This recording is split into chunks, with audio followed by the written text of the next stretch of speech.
તો આજે તો ભાઈનો વારો આવી ગયો પાણી વાળવાનો.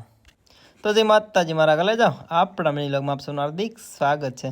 તો મિત્ર આપણે તો જો આજે પહોંચી ગયા છીએ વાડીએ અને આજે આપણે વાળવાનું છે પાણી. પછી તો આવતા વેત જ આપણે ડાયરેક્ટ મારી દીધો મોટરને ઘૂસ તો નહીં ટાટરને હો. પછી તો કાંટો ડાયરેક્ટ પોગી ગયો 150 ની સ્પીડે હો. અભી મજા આયેગા ના ભીડો. પછી તો થોડી વારની અંદર જ મીઠું દારમાંથી આવવા પાણી. પછી તો આવતા વેત જ તમારો ભાઈ થઈ ગયો તરસો. कौन है ये लोग, कहाँ से आते हैं ये? પછી તો આપણે પી લીધું પાણી ને હવે હાલો તમને બતાવી દઉં આપણી વાડીમાં શું શું વાવ્યું છે નહીં. તો સૌથી પહેલાં તો જો આ તમને નાની નાની દેખાય એ જાહેર જ છે અને આ મોટી દેખાય એ પણ જાહેર જ છે. તો ચાલો હવે એના પછી તમને હું આગળ બતાવું. તો મિત્ર આ છે જો આપણા સૈણા અને એના પછી આ પાછળ છે એ આપણા ઘઉં છે. તો આ છે પછી બાજરી.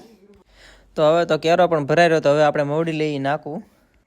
તો કોનો સડી ગયો છે વારો પાણી વાળવાનો તો કોમેન્ટ કરીને જરૂરથી બતાવજો. પછી તો કરી દીધી મોટર બંધ. તો કોમેન્ટ કરીને કોઈ એમ ન કહેતો કે આ તો ભાઈ એક કેરો વાળીને જ વ્યો 4 કલાકથી પાણી વાળતો હતો. આ તો વિડીયો શોર્ટ બનાવે. એટલે મિત્રો હમણાં આપણે આવી જઈએ ગામડે, તો આપણા વ્લોગ હવે ડેઈલી આવશે. આઈડીને ફોલો ન કર્યું તો આઈડીને ફોલો કરી લેજો અને મિત્રો ઠેઠ સુધી આવો નવો સપોર્ટ કરતા રહેજો. તો ડેઈલી આપણા વ્લોગ આવતા રહેશે.